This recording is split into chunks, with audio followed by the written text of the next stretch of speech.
Good evening, friends, and welcome to the premiere of NFL Saturday, formerly NFL Friday, but because of the brand new Friday Night SmackDown, our NFL show has now been moved to Saturday nights for I'm pretty sure for the remainder of the year, unless otherwise noted. So, yes, I am your host, Anthony Floyo. I am joined as always by good old MF Michael Fletcher.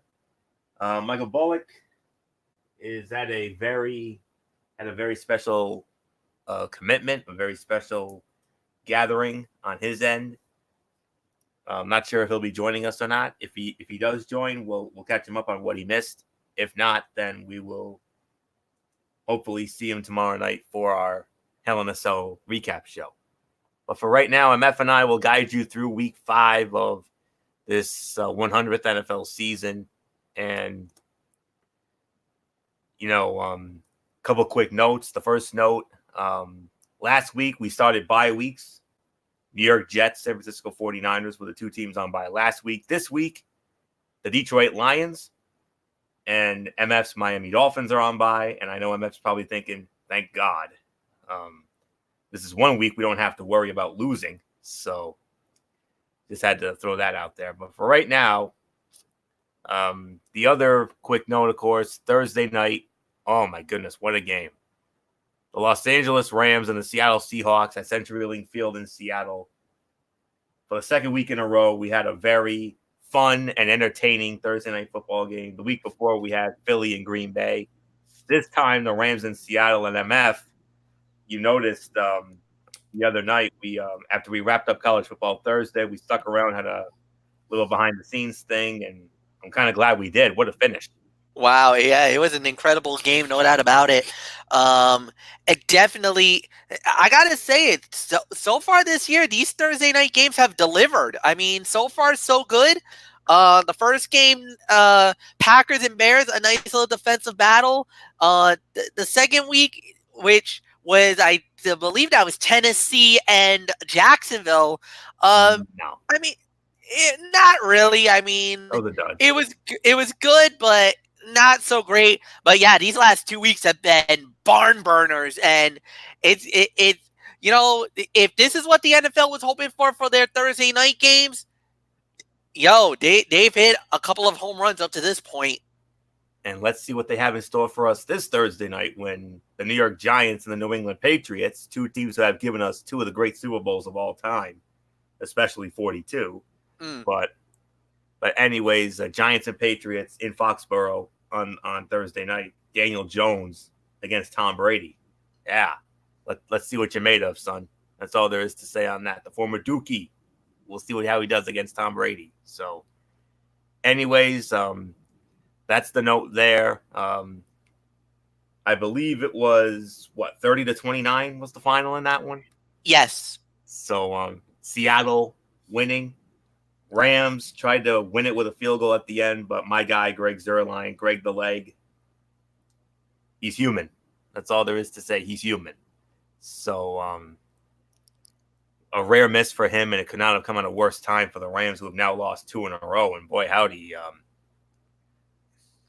not the slam dunk that we all thought it would be. We all thought the Rams were going to have this, they were going to mow down everybody, but no, Tampa Bay of all teams beats them at home, and then losing in Seattle. They'll have a chance to right the ship next week. And next week, oh boy, they got the Niners coming in. Mm-hmm. That's not a slam dunk like many people think. So we're gonna have to wait and see. So, but anyways, let's get into our the first of our matchups this week, and we're gonna start it off with a battle of the two teams who came into the league in 1995. We know who those two teams are.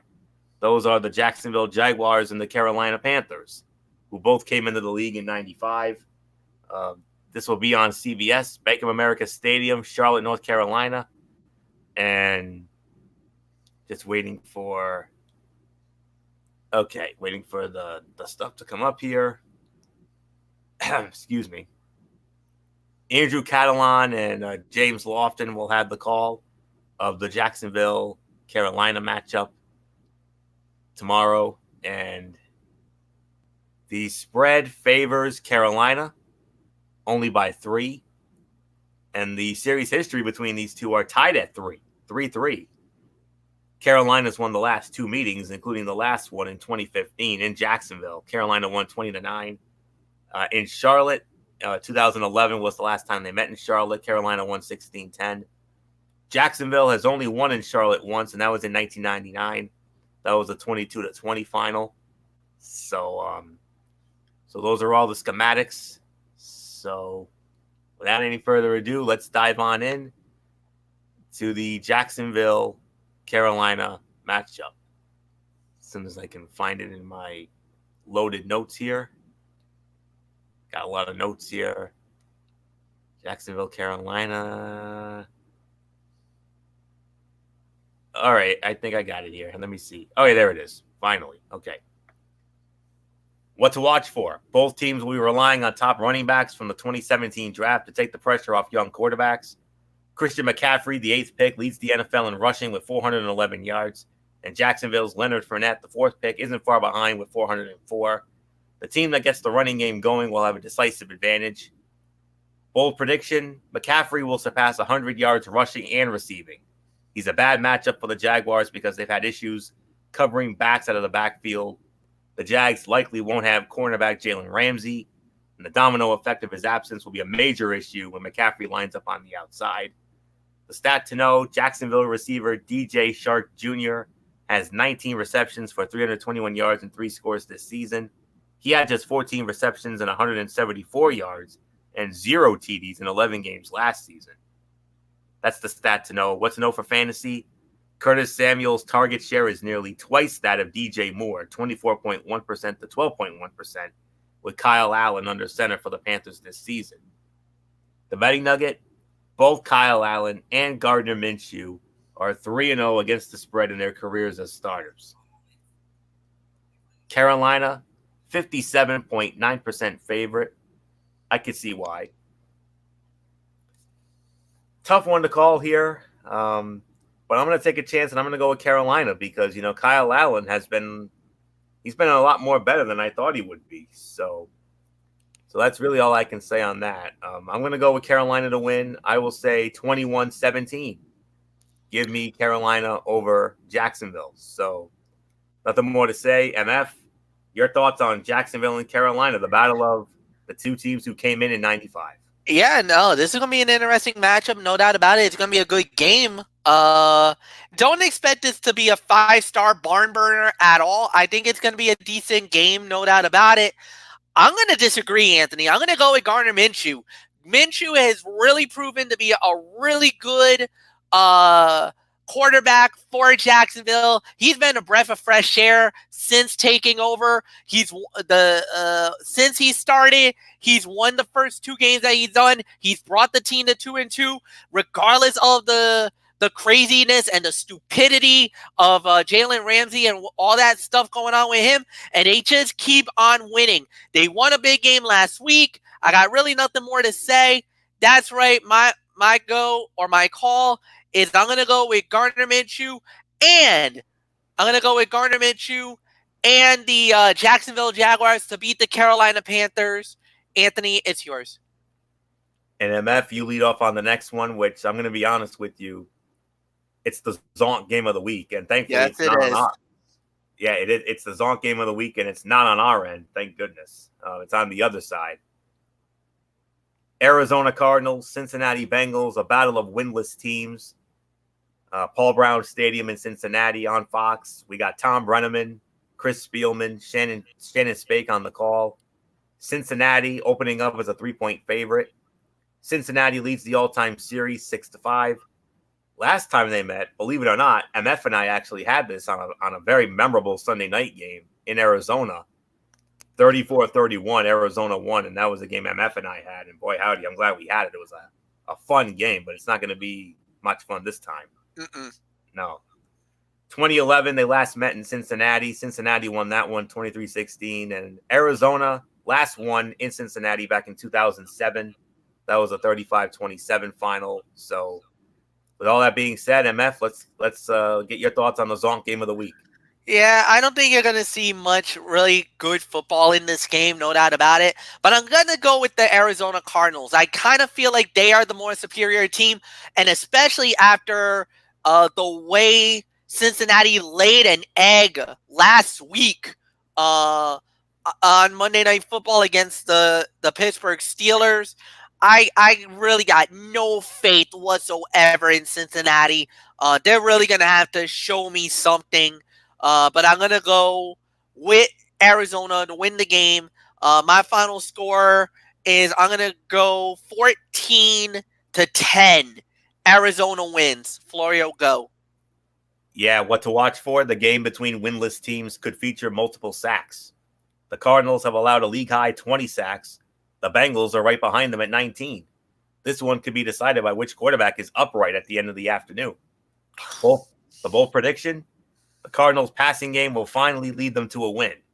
The Bengals are allowing 8.6 yards per attempt, which is ideal for a team averaging 5.5, despite having Kyler Murray, who has thrown for 300 yards in 2 of his first 4 games. The stat to know, Cincinnati's Joe Mixon is averaging a career-low 3.2 yards a rush and 37.3 yards a game this season. The Bengals as a whole have an NFL worst 2.8 yards a rush and NFL low 1.5 yards before first contact.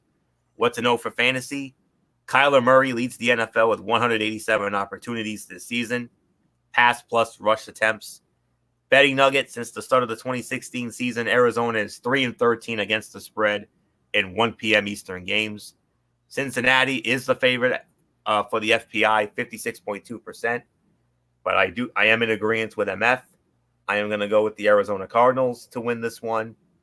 20-17, I will go with Arizona to beat Cincinnati in the Zonk game of the week. So nothing more to say here. Let's move on to our next matchup, which will be also on Fox. Well, these next several games are going to be on Fox. So this one will feature the Atlanta Falcons. They're going to be squaring off against the Houston Texans from NRG Stadium, formerly Reliant Stadium in Houston. And this game will be over on Fox, as I mentioned. On the call for that one, it will be, let me see who I have.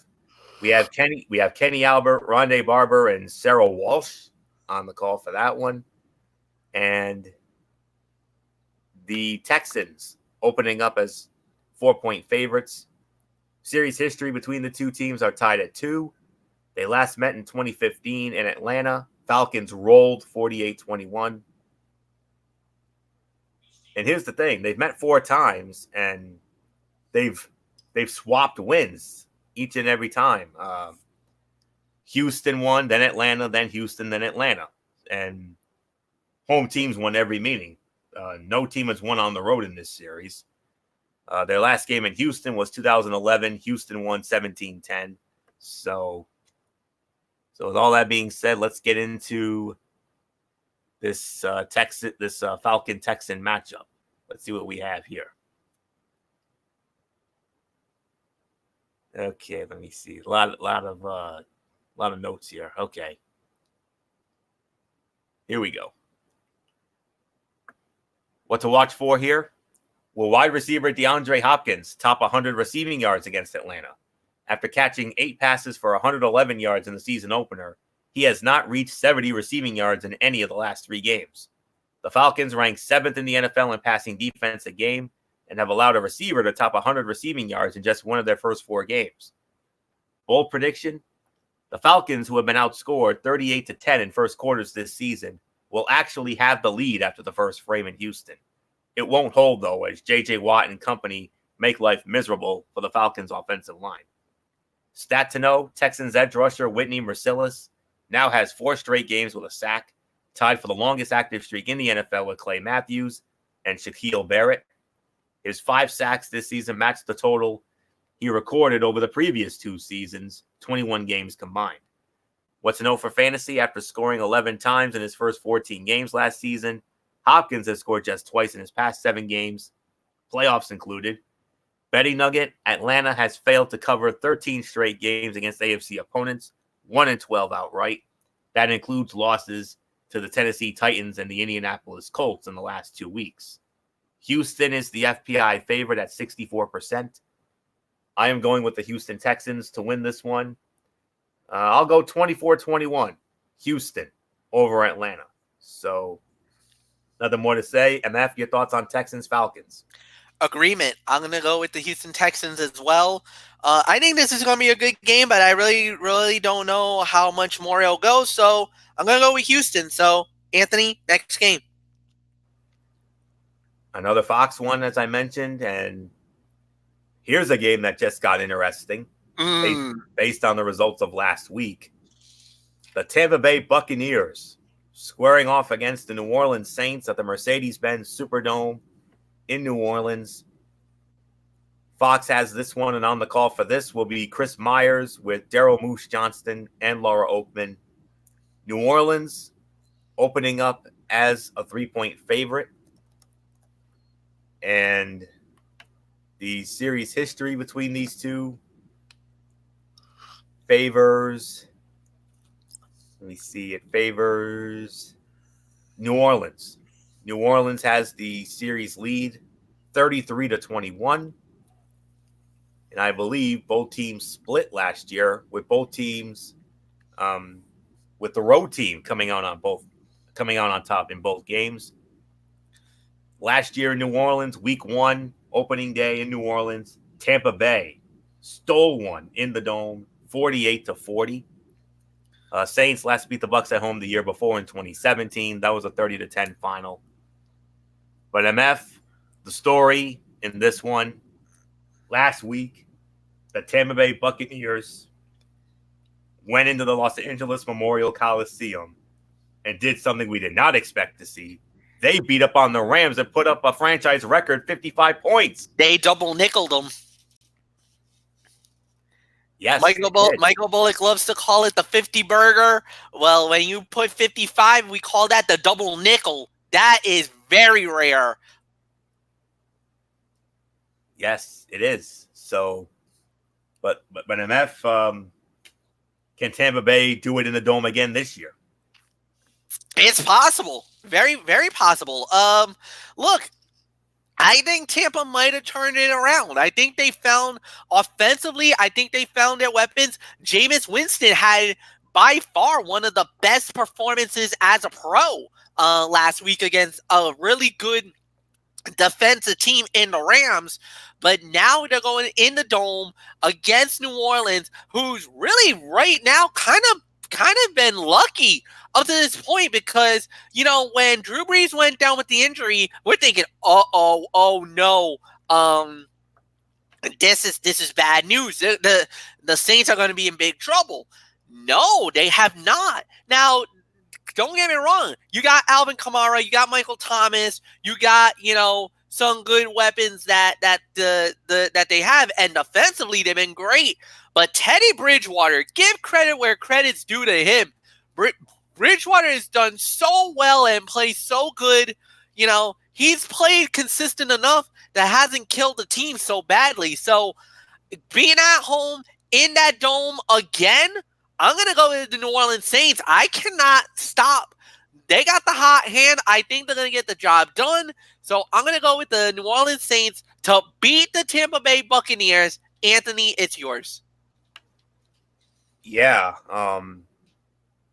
This definitely got a lot interesting after what we saw New Orleans, or I should say Tampa Bay. I mean, none of us in our wildest imagination thought that Tampa Bay was going to go into LA against the NFC champs and do what they did. I mean, just amazing. But what to watch for here? Is this the week we see the training wheels come off for Teddy Bridgewater? The Saints quarterback is remarkably 2-0 as Drew Brees' replacement, but he has thrown for an average of only 185 yards a game in those 2 starts. And that should change against the Tampa Bay team that is averaging 31 points a game and allowing 29. The bold prediction? The Bucs will hold Alvin Kamara under 100 all-purpose yards and under 45 rushing yards. They have the NFL's second-ranked rushing defense. surrendering only 59.3 yards a game. And they held Christian McCaffrey to just 37 yards rushing in week 2, 53 all-purpose yards. And they held the Rams to just 28 total rushing yards last week. Stat to know, Tampa Bay Shaquille Barrett leads the NFL with 9 sacks through 4 games. He is the first player with 9 sacks through the first 4 games of a season since Kabir Baja-Biamila recorded 9 for the Green Bay Packers in 2001. What to know for fantasy? Jameis Winston has thrown 3+ touchdown passes in consecutive games for the first time in his career, but now he gets a Saints team against which he has never thrown 3+ touchdown passes in a game. Betting nugget, Teddy Bridgewater is 25-7 against the spread in his career as a starting quarterback, the best mark by any quarterback with at least 15 starts in the Super Bowl era. New Orleans, the FPI favorite at 59.2%. Good enough for me. I will go with the New Orleans Saints to win this one barely, 26-23, New Orleans over Tampa Bay. But I would not be surprised if Tampa stole one in the Dome again. Oh, no. After what we saw a week ago. After what we saw them do against the Rams last week, anything is possible. No doubt. All right. So let's move on to our next matchup. Yet another Fox game here. Don't worry. We'll get to the mothership soon enough. We got the Minnesota Vikings squaring off against the New York Giants at MetLife Stadium in East Rutherford, New Jersey in the Meadowlands. And New York Ranger fans are going to be delighted to hear this. Our voice of the Rangers from the MSG Network, Mr. Sam Rosen. Nice. Yes. He's sitting in for Kevin Burkhardt because Kevin Burkhardt, of course, is doing the desk work for the Major League Baseball playoffs. MF right now is so-so because it's a 1-1. I'm very giddy right now because my boys are up 2-0. Yeah. And both in grand fashion. 18-6 in those 2 wins. Chance to close her out Monday, but you never know. We'll see. But Sam Rosen, he's sitting in for Kevin Burkhardt. He's working with Kevin Burkhardt's crew of Charles Davis and Pam Oliver, as they'll be in the Meadowlands for that one. The Vikings are Minnesota opening up as a 5.5-point favorite. Series history between these two. Minnesota leads the all-time series 15-10. They've won the last 2 meetings, but both of those games are in Minnesota. 2016, they last met in Minnesota. Minnesota won 24-10. Their last meeting in New York was 2013. Giants winning that one 23-7. And the Vikings last beat the Giants in the Meadowlands in 2007. A 41-17 beatdown in the Meadowlands in 2007. So I'll start it off on this one. By the way, Fox Providence, we're getting this game on our end. So what to watch for? How will Kirk Cousins perform versus the Giants' 25th ranked pass defense, which is allowing 279.5 yards a game? The Vikings passing game has been bad, 169 yards a game, prompting receiver Adam Thielen to express his frustrations and, in turn, Cousins to apologize. This should be a prime spot for them to get on track, even with the uncertainty surrounding receiver Stephon Diggs. Bold prediction, Minnesota will bench Diggs this week to send a message to the star receiver, especially after he missed practice for non-football injury-related reasons earlier in the week. The last thing the Vikings need is for Diggs' situation to blow up into a full-blown distraction. The stat to know, Daniel Jones needs 2 passing touchdowns and 72 passing yards to have the most in each category by a Giants quarterback in his first 3 NFL starts since the 1970 merger. What's to know for fantasy? Dalvin Cook has rushed for a touchdown in all 4 weeks this season and has seen his reception total increase each week as he continues to make a bid as a top-tier fantasy running back. The betting nugget, Minnesota is 22-10-1 against the spread after a loss under Mike Zimmer. Minnesota opening up as a 71.6% FPI favorite, and I am going to go with the Minnesota Vikings to win this game. My final score, 27-13, Minnesota over the Giants in the Meadowlands. So nothing more to say. MF, Vikings, Giants in the Meadowlands. Your thoughts? Yeah, this is a tough game. The problem is I'm not really sold on Minnesota. quarterback play. That's the one thing that I kind of feel like is a big problem. If Dalvin Cook gets off running and he has a big running game, then there's no doubt about it. Minnesota wins in a laugher. I just don't see the Giants going toe for toe with Minnesota if Cook gets going. If Dalvin Cook gets going and the defense steps up, regardless of the marginal quarterback play, then there's no doubt about it. They win, and they win pretty handily. But I gotta say, Daniel Jones has been such a breath of fresh air for the New York Giants. He gives them a reason to believe, and that's something that going into the season there wasn't really much of, if you believe it, for New York Giants fans. Daniel Jones has stepped in and has done an admirable job. Even regardless of Saquon Barkley's injury, he still found a way to deliver and do a big game. Do I believe that they'll win this week? I don't. I do have Minnesota winning because I do believe Dalvin Cook is absolutely just going to go off. I think he's going to have over 100 yards rushing, and if that's the case, sorry, G-Men, I just don't see you winning this one at home. I would love to see it because Daniel Jones has been quite a darling for my Discord crew, my DCW Brotherhood, a new crew that I've been hanging with. We've been definitely jumping on the hype train of Daniel Jones, and trust me, some of us just does not want to jump off that train just yet. So, but this is by far his toughest test to date. Hopefully he passed with flying colors. I don't think it's going to happen, though. I do have the Giants losing. Minnesota wins. Anthony, on to the next game. It's time to go across the pond, MF. We're going to London. The first of our London games this season. God save the Queen. Yes, sir.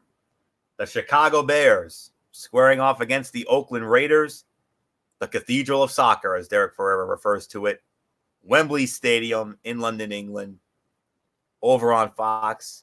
And speaking of living legends, we got the legendary Dick Stockton with Mark Schlereth and Jennifer Hale. They will be in London for that. Bears opening up as 5.5-point favorites. Series history is tied at 7 apiece. Their last meeting was 2015 in Chicago. Bears winning 22-20. Raiders last beat the Bears in 2011. That was in Oakland, 25-20. So going across the pond, and MF, Bears, Raiders, nothing left to say. Khalil Mack gets to see his former team. Oh boy. There was an old song called Return of the Mac back in the day. It was like in the early 1990s. Boy, there's going to be some fun with this. I'm going to say it's going to be a very good game. It's going to be a very good matchup. Mitchell Trubisky will not play. That's a big loss for them. But Chase Daniels actually did pretty well last week. 22 for 30, had 195 yards and a touchdown. And, he's going to be fine. He's going to go in a situation. He's got a good offensive line with Tyree Cohen. Some of the guys that he's going to throw, Taylor Gabriel. So they're going to be fine. But it's going to be an interesting matchup, to say the very least. I just feel like Chicago is just a more superior team. Defensively alone, they're loaded. We talk about Khalil Mack. He's going to have a big game. There's no doubt in my mind. I just don't see the Raiders hanging in this game. Mack's definitely going to have a big axe to grind more than ever before, especially in London. He's going to have a big game. Bears win. They'll bear down. They'll win this one across the pond in London at Wembley. Nothing more to say. Anthony, it's yours. Yes.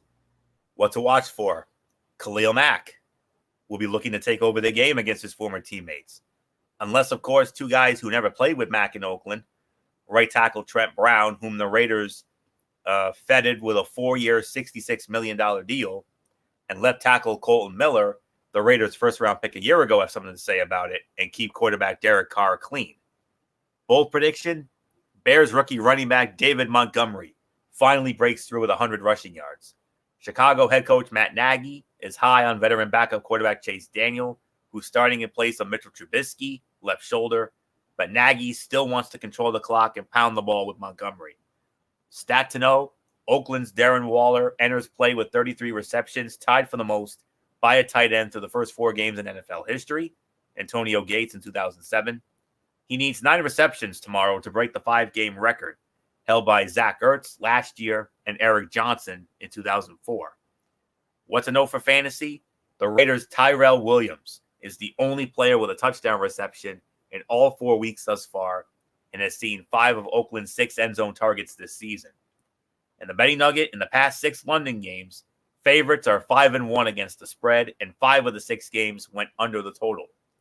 Chicago opening up as a 63.5% FPI favorite. I'm going with the Chicago Bears to win this game. I think it'll be a little closer than what people think. 20-16, Chicago over Oakland. So nothing more to say there. And we move on to okay, we got some mothership games finally. All right. And but this first one though, it's pretty much the zonk game of the week on our side of the ledger here, I'm afraid. We got the New York Jets squaring off against the Philadelphia Eagles at Lincoln Financial Field in Philadelphia. This game will be over on CBS, and on the call for that one, hang on a moment. All right, there it is. All right. It will be Kevin Harlan with Rich Gannon and Jay Feely. And I believe Philly is the biggest favorite of the week. Philly is a 2-touchdown favorite. They're a 14-point favorite. Well, actually, they're the second biggest spread. They're a 14-point favorite against the Jets, and rightfully so, because MF, listen to this. The Eagle, and when it comes to the series history, 10-0 Philadelphia. Philadelphia is 10-0 all time against the Jets. The Jets have never beaten the Eagles, ever. Their last meeting was 2015 in New York. Eagles won 24-17. Last meeting in Philadelphia was 2011. Eagles won that one going away 45-19. So there you have it. There's your schematics. So look up the numbers for this. What to watch for? The Eagles are paper thin at cornerback after injuries to Ronald Darby and Avonte Maddox. Sidney Jones with a hamstring has practiced this week in hopes of playing. This is a matchup of the worst passing offense in the NFL, the Jets, 131 yards a game, versus the worst passing defense, 324 yards allowed a game. Bold prediction, with quarterback Sam Darnold sidelined for a 3rd straight game, the Jets' epic struggles on offense will continue. They've gone 21 straight possessions without a score, and that number will reach the high 20s. The Eagles' pass defense is vulnerable, but Luke Falk, a dink and dunk passer, doesn't have enough arm to exploit the matchup. Stat to know, the Eagles' Carson Wentz has 963 passing yards on the season, and he needs 400 more to have his most through the first 5 games of a season in his career. His single-game career high is 364 yards.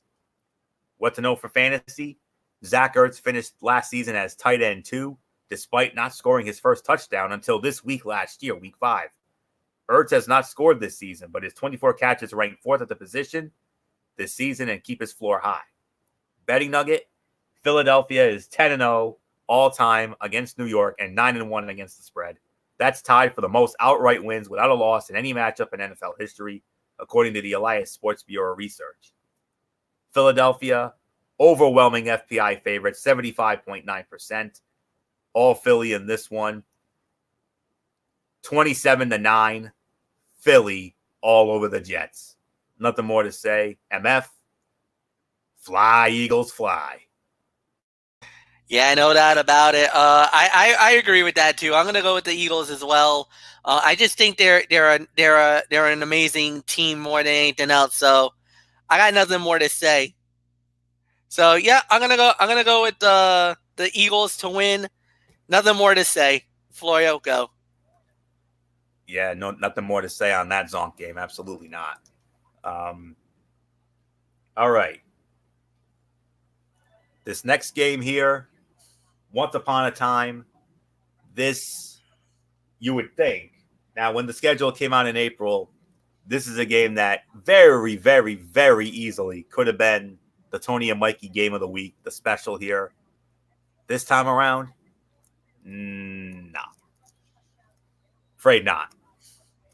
The Baltimore Ravens squaring off against the Pittsburgh Steelers.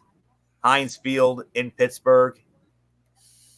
On the call for this one for CBS, it will be Ian Eagle, Dan Fouts, Evan Washburn. Ravens opening up as 3.5-point favorites. Pittsburgh leads the all-time series 25-21. Last year, both teams split. Both teams won on the road, which meant Baltimore won in Pittsburgh 26-14 last year.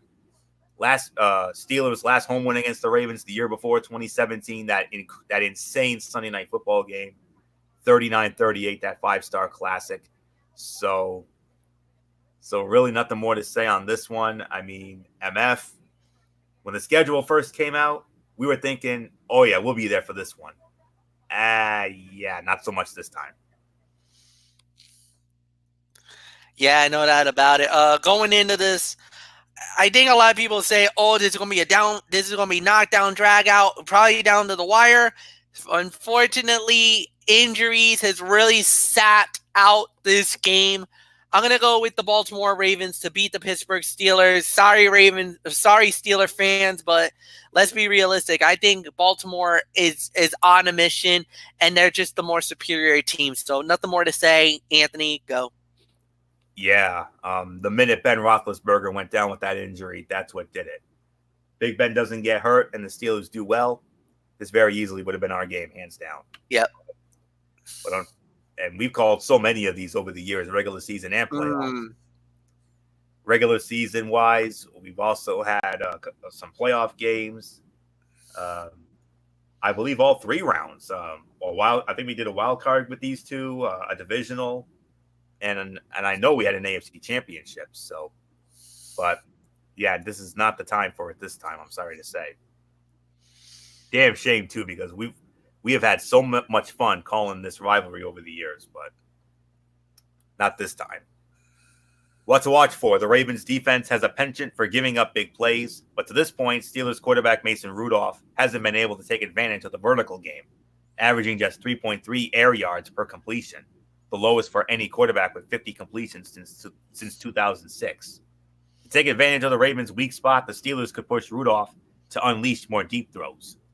Bold prediction: Ravens rookie receiver Marquise Hollywood Brown gets back on track after 2 lackluster games with 100 yards receiving and 2 long touchdown catches. The Steelers have allowed 3 touchdowns on passes that have traveled at least 25 yards in the air, tied for 3rd worst in the NFL. Stat to know, Juju Smith-Schuster's 15 receiving yards against the Bengals were the fewest he has had in a regular season game in which he registered at least 1 reception. But he also has not been held under 50 receiving yards in back-to-back appearances since weeks 11 and 13 in 2017. He did not play in week 12. What to know for fantasy? Pittsburgh's Deontay Johnson owns a 20.5% target share this season from Rudolph, up from his 9.7% rate with Ben Roethlisberger under center. Betting nugget: Baltimore has covered each of the past 5 meetings in Pittsburgh. Baltimore, FPI favorite, 55.4%. I agree with you, MF. I've got the Baltimore Ravens winning this one as well. 26-16, Baltimore over Pittsburgh. Nothing more to say. Now we're going to move on to what I would consider one of our top games of the week. Not quite Tony and Mikey level here, but this could be right around the 2-3 line here. I'm thinking more like the 3 line, honestly. I think this is our number 3 game right here. The Buffalo Bills squaring off against the Tennessee Titans in Nashville at Nissan Stadium. On the call for this one, it will be Spiro Dedes and Anna Marcelletta. Tennessee opening up as a 3-point favorite. Series history favors the Tennessee Titans 27-16. However, the Bills have won the last 2 meetings against Tennessee, including a 13-12 win in Buffalo last year for Buffalo. They last met in Nashville in 2015. Buffalo escaped with a 14-13 win. And Tennessee has not beaten the Bills at home since a 41-17 beatdown in 2009. So really nothing more to say here. Let's get into this number 3 game of the week on our side of the ledger. What to watch for? Marcus Mariota has not thrown an interception this season, but the Bills are tied with the Giants and 49ers for second in the NFL with 5 picks each. Tennessee adopted a quick-hitting passing attack last week to speed up Mariota's decision-making, which should be the way to go against the Bills' defense that takes away the vertical passing game and is third in the league in allowing a 57.1 completion percentage. Bold prediction. The Bills, who possess the NFL's 4th-best rushing attack in terms of yards a game, will run for at least 150 yards against a Titan defense that has given up a combined 146 rushing yards over its past 2 games. The stat to know, the Titans ranked 28th in the NFL in both sacks allowed at 17 and pressure rate 34%. They will welcome back Taylor Lewin from a 4-game suspension with open arms. What's to know for fantasy? Derrick Henry has 9 straight games with either over 100 total yards or a rushing touchdown. Betting nugget, all 4 Bills games have gone under the total this season. Since the start of last season, 13 of the Bills' 20 games have gone under. Tennessee is the FPI favorite at 74%. That's very high, and that's a number I honestly cannot ignore. As much as I would love to see Buffalo win this one, I got this weird feeling that Tennessee might eke this one out, especially with it being in Nashville. So another tough luck loss, I'm afraid, although I would love to be wrong on this. 17-14, Tennessee ekes one out over Buffalo because of that home field advantage.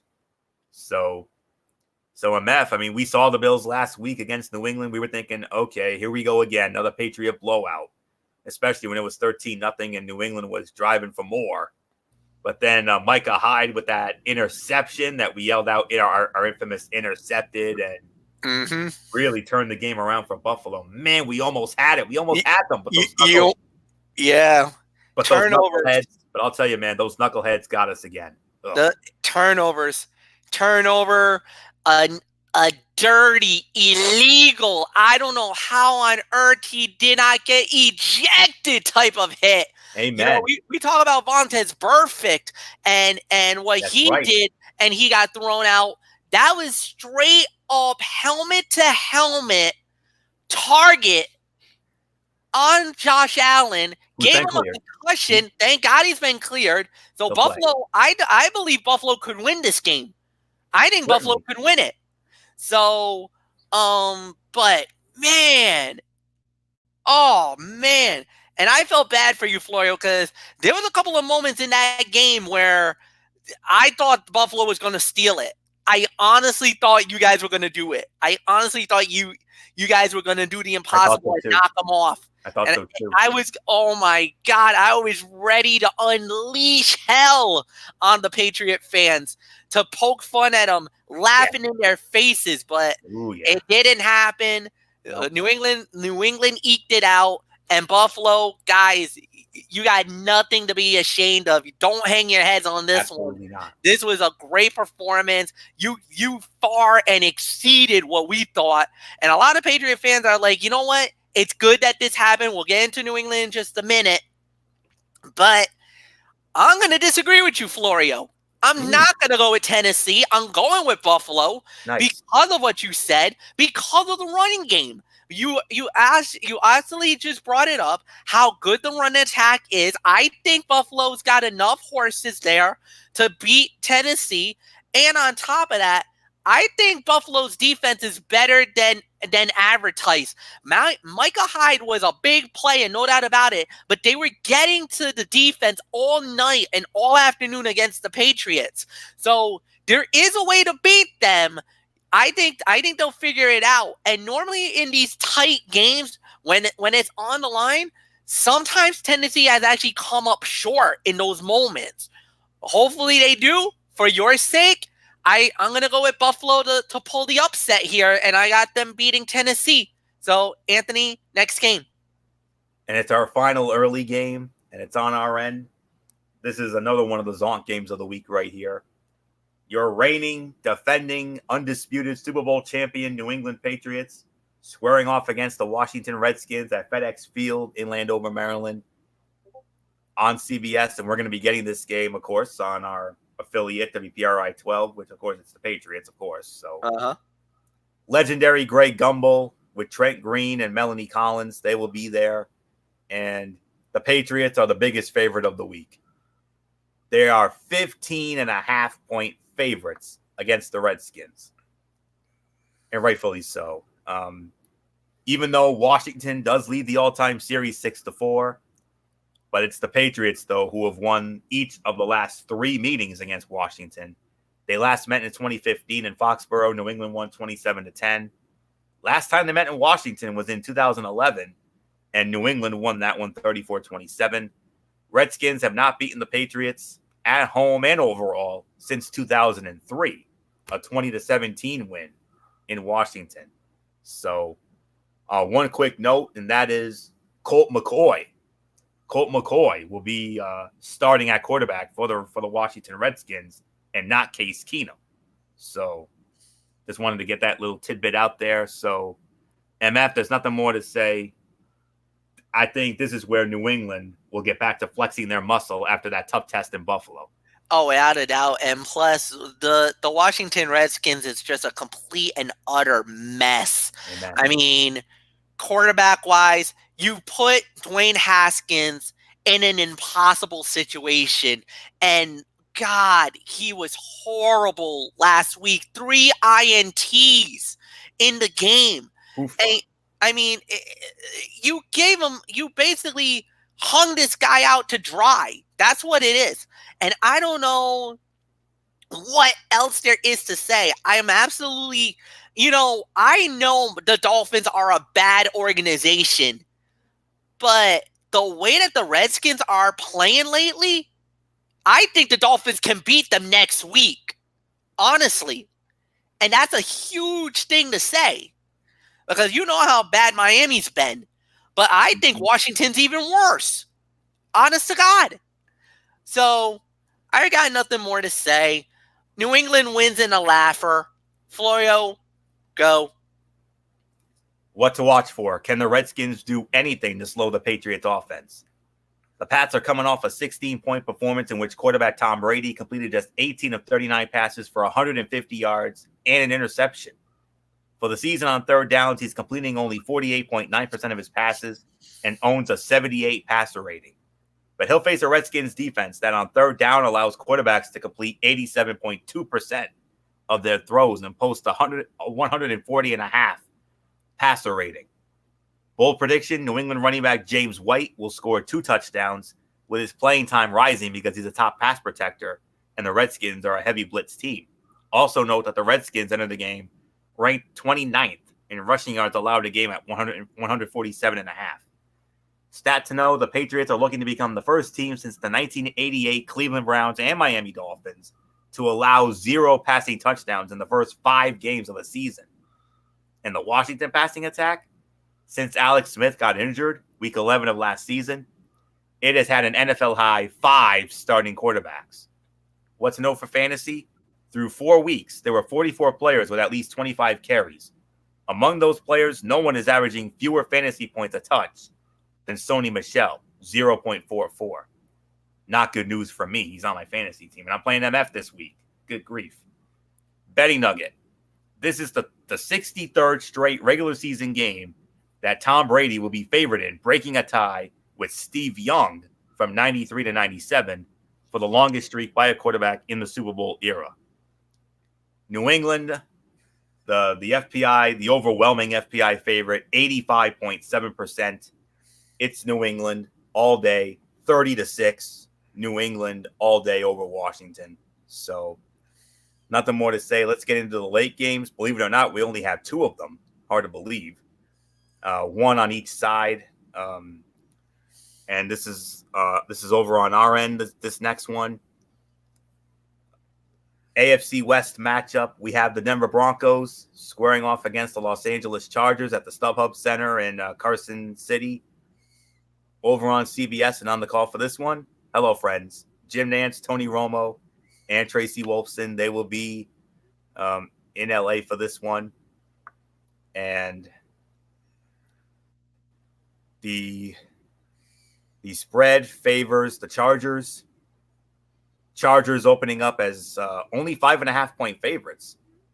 Denver leads the all-time series 65-52 with one tie.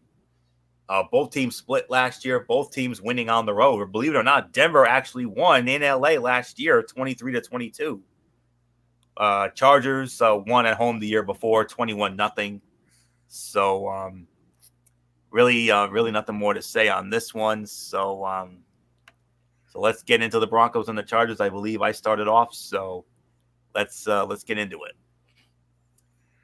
What to watch for? With Denver desperate for a win and fellow edge rusher Bradley Chubb done for the year because of an ACL injury, look for Von Miller to ignite the Broncos by getting after Phillip Rivers, who has limited mobility. His quickness with power is awesome, said Rivers about Miller, who has 16 career sacks against the Chargers. That's why he's one of the best defensive ends, outside backers ever. Bold prediction, the Broncos have not intercepted a pass this season, but they will get their first one tomorrow. The Chargers are 2-6 when the Broncos have intercepted Rivers at least twice, and 5-11 when Denver has intercepted him at least once. Stat to know, Chargers receiver Keenan Allen leads the NFL with 452 receiving yards, and he is the only player with more than 400. He has seen the most targets per route run, 32.4% among wide receivers this season. What's a note for fantasy? Broncos receiver Courtland Sutton is on pace for 88 catches, 1,236 receiving yards, and 8 touchdowns. That stat line would be worth 259.6 points. Not much different from the 260.1 points that Allen produced last season. Betting nugget, the Broncos are 1-7 against the spread in their past 8 games. Chargers are the FPI favorite, 65.1%. A little closer than people think, but I'm going with the LA Chargers to win this one. I'm going to go 27-20, the Chargers over the Broncos. So MF, let the hard times continue for Denver. I agree, and I'm going to go with the Chargers as well. I really got nothing more to say. Florio, next game. And it's the big one. Oh, yeah. America's Game of the Week on Fox. And I think we can pretty much consider this the game of the week overall. Mm-hmm. Either side. Because of the long history. One of the greatest rivalries in NFL history. It's only fitting that they meet each other in this 100th NFL season. We got the Green Bay Packers squaring off against the Dallas Cowboys, AT&T Stadium, Arlington, Texas, Jerry World, on Fox. Joe Buck, Troy Aikman, Aaron Andrews, they'll be there. The spread favors Dallas only by 3. It's a 3-point spread for Dallas. Series history, though, favors Green Bay, 15-13. Their last meeting was 2017. Green Bay winning a 5-star classic in Dallas, 35-31. Cowboys have not beaten the Packers at home since 2007 on a Thursday night. So that's really all there is to say. They've met in the postseason 8 times, including one of the most iconic games in NFL history, the infamous Ice Bowl. Who will ever forget that? With New Year's Eve, 1967, the coldest game in NFL history, where the Packers won 21-17 in that NFL championship game. So many great memories. Bart Starr, Roger Staubach, Brett Favre, Troy Aikman. And nowadays you have Aaron Rodgers and Dak Prescott. MF, I mean, so many great memories. So many legends and Hall of Famers have come out of this rivalry. I can honestly say I'm expecting another 5-star shootout between these two legendary teams. Oh, yeah, no doubt about it. I think it's going to be another exciting game. It's going to come down to the wire. We all know that. You know what? Because it's at home And I really feel like Dallas kind of let one get away last week against New Orleans. I think they're going to bounce back. Expect a big game from Ezekiel Elliott. Expect to get a big game from Dak Prescott. I think Green Bay is going to definitely hang because you never, ever, ever want to discount the bad man that is Aaron Rodgers. Anthony, you call him America's hero. American And hero. he is definitely going to prove it again. I got Dallas winning 35-31 over Green Bay. This is going to be a great game. America's Game of the Week, a 5-star classic in Big D at Jerry World. I got Dallas winning this one. So, Anthony, it's all yours, man. Yes, sir. What to watch for? Can the Packers defense replicate what New Orleans did last week in holding Ezekiel Elliott to 35 yards on 18 carries? The Cowboys will want to prove last week was more of a fluke than a trend. In 3 games against the Packers, including playoffs, Elliott has run for 157, 125, and 116 yards on 79 carries. Bold prediction, the first team to 30 rushing attempts will win. Elliott is coming off the 3rd fewest rushing yards of his career, yet the Packers are allowing 142.3 yards a game and 5 yards a carry. On the flip side, the Packers might have to run the ball with Aaron Jones, given the turf toe injury to Davante Adams, who caught 2 touchdown passes in the previous meeting in Dallas. The stat to know, according to NFL Next Gen Stats data, Aaron Rodgers ranked 1st in completion percentage in the tight windows in 2016, but since 2017, his 29% completion rate ranks 38th out of 43 passers with at least 50 such attempts. What's to know for fantasy? Dallas's Amari Cooper is on pace for a career-high 84 catches and has scored 4 times in 4 games this season. Betting nugget, both times Aaron Rodgers faced the Cowboys in Dallas, Green Bay won the game outright as an underdog. The 2016 divisional round and Week 5 2 years ago. Dallas, however, is the FPI favorite at 60.4%. I'm going with the Dallas Cowboys to win this game. I am going to say 27-20. Dallas beats Green Bay. It's going to be a fun game. I can't wait to see it. It's going to be great. So, nothing really more to say here. 2 games left, and we will move on. And hey, what a great way to end it with what I'm going to honestly consider, MF, the top 2 games on our side of the ledger. Our top 2 games. And we're going to start it off with the game that I'm going to consider the number 2 game on our side. Sunday Night Football on NBC. We've got the Indianapolis Colts squaring off against the Kansas City Chiefs in a rematch of last season's divisional playoff. Arrowhead Stadium in Kansas City. Al Michaels, Chris Collinsworth, Michelle Tafoya on the call. Kansas City opening up as an 11-point favorite in this one. Indianapolis leads the all-time series 12-9. Their last meeting, of course, the divisional round last season, which KC won 31-13. Last regular season meeting was 2016 in Indianapolis. Kansas City won 30-14. Last regular season meeting in Kansas City, Indianapolis won 23-7. The Chiefs won in the divisional round, but the Chiefs have not beaten the Colts at home in a regular season game since 2004, a wild 45-35 shootout. So really nothing more to say on this. Let's get into it. What to watch for? The Chiefs defense allows a touchdown or a field goal on an alarming 43% of their defensive possessions, 25th in the league. The Colts, meanwhile, are scoring on 40% of their possessions, 11th best. Indianapolis's offensive efficiency might be a good match for Kansas City's offensive power, but can the Colts keep possession effectively enough to pull the upset? Bold prediction? No. Not Super Bowl, but scoring even just a little over 30 points will be enough for the Chiefs to win. Quarterback Jacoby Brissett has led the Colts to more than 30 points in a game only once in 19 starts, and that was 31 points in his second start back in Week 3 of the 2017 season. The Chiefs, averaging 33.8 points a game, have scored more than 30 points with quarterback Patrick Mahomes as the starter 13 times in his 20 career starts. Stat to know, Chiefs running back LaShawn McCoy has 3 scrimmage touchdowns this season, matching his total in 14 games last season. The Chiefs are averaging 5.2 yards a rush this season with McCoy on the field, compared to 3.3 with him off the field. For context, 5.2 yards a rush with McCoy on the field would rank 5th in the NFL among all teams this season, as opposed to 27th when McCoy isn't on the field.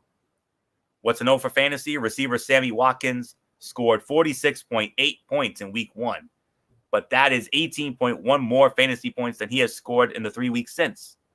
Betting nugget, this game has the highest over-under this season. Since 2011, games with totals of 55 or higher are 33, 22, and 1 to the over. Kansas City, 80.9% favorite. Closer game than people think, but I am still going with the Kansas City Chiefs and my man Patrick Mahomes to win this one. It's going to be a fun game. 35-27, Kansas City over Indianapolis. So MF, number 2 game of the week on our side. Your thoughts? Absolutely, no doubt about it. Total agreement. I'm going to go with Kansas City as well. This is going to be a good game. This is going to be down to the wire as always. And I really got nothing else to say. So, Florio, final game of the week, Monday night. Yes, indeed. And let me tell you, friends, like I said, when the schedule came out in April, when we were looking at it, we were saying Baltimore-Pittsburgh, our game of the week. Nope. Who would have thunk that a game between the Cleveland Browns and the San Francisco 49ers would end up being our game of the week at this point of the season? Yeah. Wow. Cleveland, with all the hype coming in, they're at 500. They're 2-2 after that humongous win in Baltimore. But how about those 49ers, man? They're 3-0. Who would have thunk it? Yeah. But nonetheless, here we go, man. Our game of the week, the Tony and Mikey special, a rare Monday night appearance for us. And we're going to get it right here. Cleveland Browns, San Francisco 49ers, Levi's Stadium in Santa Clara outside of San Francisco. Well, Monday Night Football on ESPN, you know who works that. Joe Tessitore, Booger McFarland, and Lisa Salters. And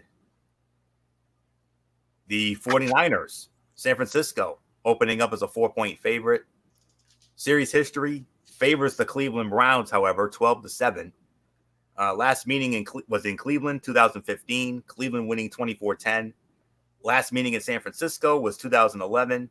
49ers winning that 20-10. The Browns have not won in San Francisco since 2003. That was a 13-12 final at the old Candlestick Park in San Francisco.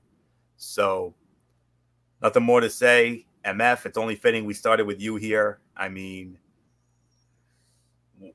unbelievable. I mean, Cleveland, with all the hype, big statement win in Baltimore. Who would have thought?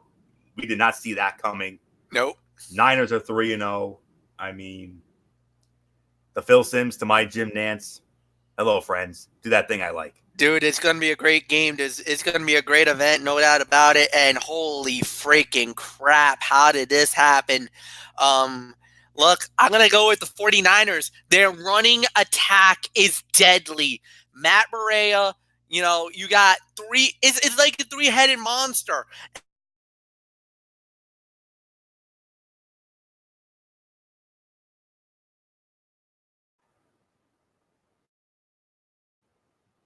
MF? Hello? Oh, yeah. Okay. You were cutting in and out. All right. Go on. I'm sorry. I'm going to say San Francisco.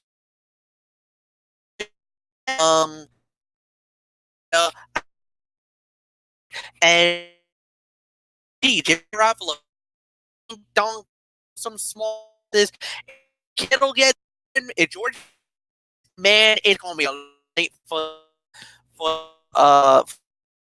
but the lot of decoys football you got Baker May is a good thrower. You're gonna a lot of Jarvis Landry's in place. They're gonna look for that because of the fact that you're gonna expect that Odell is gonna get doubled. If they get out, they got to turn to win a long night. to say. I'm going to go with the Niners to win. The more to say, Florio, it's yours. Yeah. What to watch for?